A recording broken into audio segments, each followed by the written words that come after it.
Oh, shit. Oh. Sorry, guys. Like I said before, I fucking sleep here. Ugh. Great lumbar support, though. Once again, I cannot get off of this thing ever. Cassie said, I think you can make it at home, you just have to have the stuff. Yeah, the stuff, which, we had an early commenter who said PVC and 2x4s and some lumber, and that's the trouble, guys. That's why you can't get one, because lumber's so expensive right now. So true. You got a monopoly on this thing. Also, I mean, where are you gonna find 16 small Victorian children? I mean, in this economy, right? Oh, true. If anyone doesn't know, each of these sections under the floor, there's a little emaciated, soot-covered, coal face, everything, Korean child doing this to like roll the rollers really fast, and they have to stay like this at all times because they never know when we're gonna feed them. It's actually just when I get fed because I sleep here, and just a couple days a week when Nikki comes in for a streamer meeting, they'll throw a bunch of goldfish crackers. Try to catch as many as I can. If I'm lucky, I get like 3. And then the rest, they go into the rollers, of course, and they trickle down, they get crushed. And that's when all the Victorian children, they're trying to catch the crumbs. It's a really good system, renewable energy. We're very green here. We care about the environment. And yes, I'll run all the time. I'll run everywhere. Have it a bit incongruous. When I take steps on here, it feels a lot like being on those moving platforms at airports. You're moving a little bit, they're moving a lot. I do that because it's a lot more fun. Because people don't want to move at normal, realistic speeds in VR. You want to get where you're going. You want it to be faster. The game makers found out very quickly that nobody wanted anything to be realistic. It's not fun for them. So you're sprinting at 45 kilometers an hour or something in most games. But when you have to actually move, it's a little harder. Yeah, but better. I could do a roll. I like doing the roll. Let me tighten this a bunch. How did that happen? Hey, did you guys know that if you're on fire, your arms just fall off? This is the science channel. I'm giving you facts about life. It's like Bill Nye, but not fun for anybody. It's Bill Y. So true. Yeah, I could do a little roll. The Omnideck's gonna turn off because my head's gonna get too low and it's gonna think I'm in trouble. But joke's on the Omnideck, I'm always a little bit in trouble. So that was kind of cool, right? Hey, can you peek over? Thank you. Hey, thanks for being a good sport. Yeah, that worked. Take that again. It's lost its magic. Never mind, we got it back. This feels a little bit like war crimes, doesn't it? I feel like we try so hard to be good and then, oops, war crimes again. But it's just so easy to do war crimes. You know what I'm saying? You're not even trying to. And it's like, uh-oh, Geneva Convention, broken 16 times. Honestly, I think it's easier to violate the Geneva Convention than it is to not violate it. Which sounds like a problem with the Geneva Convention, not with me. Hey, can I get a hell yeah from the studio? Oh my god, Chase said more like Geneva's suggestions. Stairs are a huge disadvantage. It's why castles were built the way they were. Stairs make it kind of hard to just get up in a place.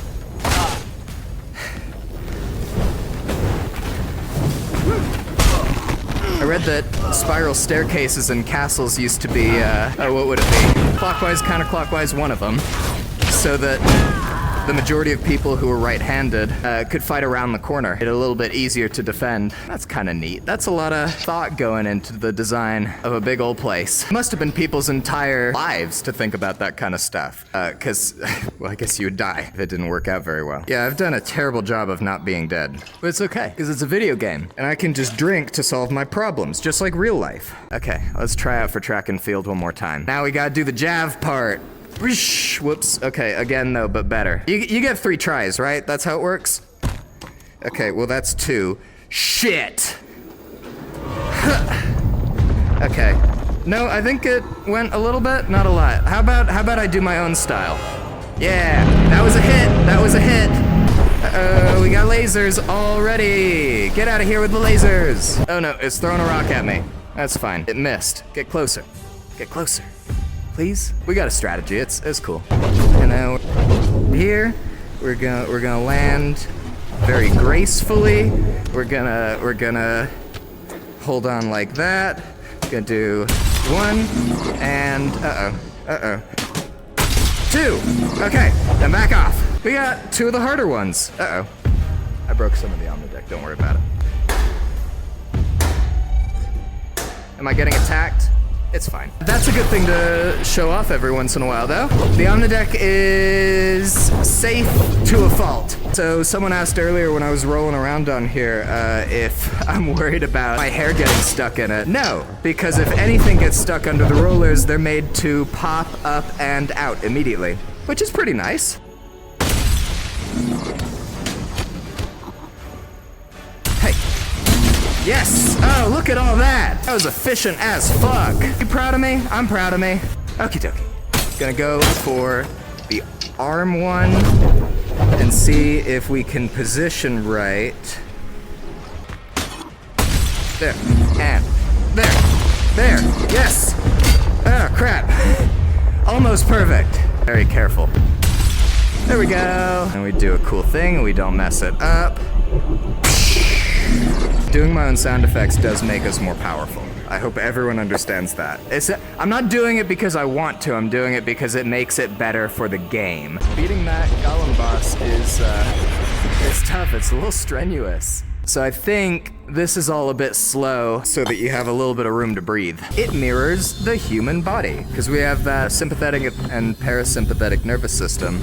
Got a fight or flight, but then we have a rest and digest, and you need to be able to do both. One of the issues that plagues modern day society is that a lot of us deal with stress that isn't short-term stress, like is normal in nature. You know, you're getting chased by a tiger one way or another. In an hour, you're probably not being chased by a tiger anymore. But now we replace the tiger with a metaphorical tiger that is financial stress and stuff like that. And being well liked, and the internet makes it more complicated to care what other people think because things get weird on the internet. All of that stuff causes stress that doesn't go away. So what we find is these systems, the fight or flight type system, which is supposed to be super temporary. You are not supposed to feel like that for a long time. People feel it for days, weeks, months, years at a time with very little break. And your body is not meant to handle that. It's something that really messes people up. And it's everything from your state of mind, general wellness, your body. Your body gets real weird on stress. And that's a sadness. I'd like to think we can do a bit better for people. But it's not easy. That's why talking about mental health is so important. Oh, where'd you come from? Don't sneak up on me. That's really rude. Oh, shit. Hey, by the way, if your reaction to someone sneaking up on you and scaring you is to punch them, you're not allowed to go to haunted houses anymore. That's a friendly thing from someone who worked at a haunted house last year for fun and will be doing it again next month. You're not allowed. Sorry. Learn to enjoy it better. But I have friends who, it feels like every night somebody gets hit. And there are specific positions in the haunted house that are they're deemed too scary. People are going to mess it up. I have never gotten hit like that. I think I've gotten hit on. Sometimes people, they take their scared feelings and they turn it into horny feelings, which is... Oh God. I mean... better. That's a decent coping mechanism, but like, I'm in makeup, it's dark, you don't know anything about my personality, so like, how about cool it? I appreciate the instinct to say something nice, but you don't mean it, and I don't want it. Unless it's just such a good line. I was gonna launch into a thing about pickup lines, but actually I don't think there's ever an acceptable time for anything that could be considered a pickup line to be used. Never worked on me. I've never seen it work in real life. I feel like everyone can tell that you're saying a thing that you heard somewhere, and that's nothing. I mean, that does nothing to my loins, if I'm being honest. That's not gonna work. I want someone to, man, I don't know if I have anything healthy to share here. I'm really trying to think. Hey, if anybody is trying to get into a relationship with someone, best I got is please do not hit on anybody ever at their place of work. They are trapped there, and so there can be no consent. They can't leave. If you think someone at a restaurant or a bank is cute, You gotta do the normal thing. Don't say anything. Don't do anything. Just wait for them to get off work. Wait outside. Stop! No. Just don't hit. I'm sorry. You don't know them, and that sucks because, you know, I think about it. How many people would be a great match for me, but the context just hasn't worked for us to meet in the exact right way for this to be healthy and cool. I'm sorry, but there's shit all you can do about it. You just have to get over that. I do not have better advice. The best advice I can think of is if you want to meet someone, you probably have certain things that you would like to see in a partner. You should just do those things too. If you want someone driven, you should be driven. Focus on that first. If you want someone funny, you should be funny. You should do that first. If you want someone nice, you see the pattern, right? And at the end of the day, you don't meet anyone by not going places. So pick a hobby that you think would be cool to meet someone who does, and then you should do that hobby. Go join a kickball league or something. I don't know.